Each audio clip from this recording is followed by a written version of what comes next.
ಎಲ್ಲರಿಗೂ ನಮಸ್ಕಾರ. ಈಗಂತೂ ಹಲಸು ಮತ್ತು ಮಾವಿನ ಸೀಸನ್. ಇವತ್ತು ನಾನು ಹಲಸಿನ ಹಣ್ಣನ್ನು ಕಡುಬು ಮಾಡ್ತಾಯಿದ್ದೇನೆ, ಅದು for the first time. So ಒಂದು ಮಿಕ್ಸಿ ಜಾರಿಗೆ ಹಲಸಿನ ಹಣ್ಣು, ಕಾಯಿ ತುರಿ, ಬೆಲ್ಲ ಹಾಗೆ ಚಿಟಿಕೆ ಉಪ್ಪನ್ನು ಹಾಕಿ ನೀರು ಹಾಕದೇ ರುಬ್ಕೋಬೇಕು. ನೀವು ಬೆಲ್ಲನ ನಿಮ್ಮ ಸ್ವೀಟ್ನೆಸ್ಸಿಗೆ ತಕ್ಕ ಹಾಗೆ ಅಡ್ಜಸ್ಟ್ ಮಾಡ್ಕೋಬೋದು. ಕರಾವಳಿ ಭಾಗದಲ್ಲಂತೂ ಎಲ್ಲರ ಮನೆಯಲ್ಲಿ ಅಟ್ಲೀಸ್ಟ್ ಒಂದು ಸಲ ಆದರೂ ಮಾಡುವಂಥ ರೆಸಿಪಿದು. ಬಟ್ ನಾನು ಫಸ್ಟ್ ಟೈಮ್ ಮಾಡ್ತಾಯಿದ್ದೇನೆ. ಸೊ ತುಂಬಾ ಭಯ ಇತ್ತು, ಹೇಗಾಗುತ್ತೋ ಏನೋ ಅಂತ ಹೇಳಿ. ಬಟ್ ತುಂಬಾ ಟೇಸ್ಟಿಯಾಗಿತ್ತು. ಸೊ ಇದು ಮಸ್ಟ್ ಟ್ರೈ ರೆಸಿಪಿ ಅಂತ ಹೇಳ್ಬೋದು.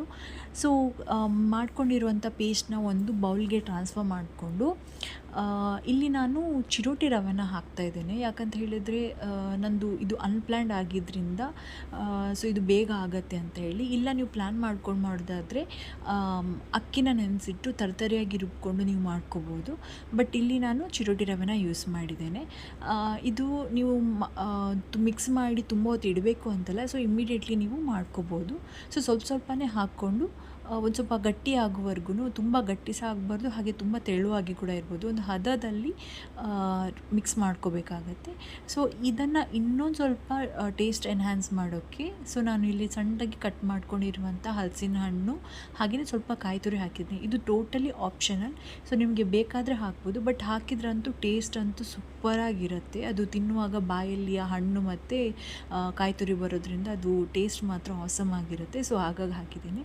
ನಾವು ಕಡುಬನ್ನು ಯೂಶ್ವಲಿ ಸಾಗವಾನಿ ಮರ ಅಥವಾ ಅರಿಶಿಣದ್ದು ಎಲೆಯಲ್ಲಿ ಮಾಡ್ತೇವೆ. ಬಟ್ ನಮ್ಮ ಮನೇಲಿ ಅದೆರಡೂ ಅವೈಲೇಬಲ್ ಇರಲಿಲ್ಲ.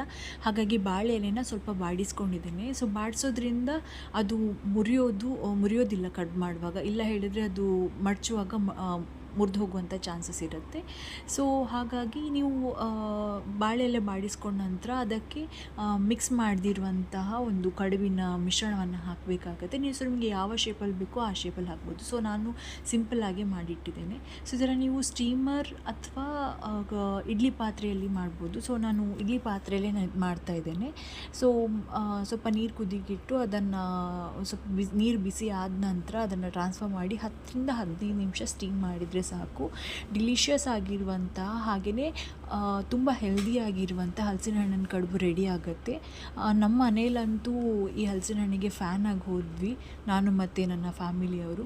ಇದು ಓಪನ್ ಮಾಡಿದಾಗ ಬರುವಂಥ ಎರೋಮಾ ಅಂತೂ ಮೈಂಡ್ ಬ್ಲೋಯಿಂಗ್.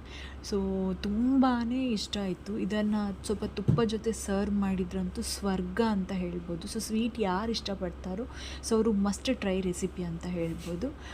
ಇನ್ನೊಂದು ವಿಡಿಯೋ ಜೊತೆ ನಿಮ್ಮನ್ನು ಭೇಟಿ ಆಗ್ತೀನಿ. ಅಲ್ಲಿವರೆಗೂ ನಮಸ್ಕಾರ, ಟೇಕ್ ಕೇರ್, ಬಾಯ್ ಬಾಯ್.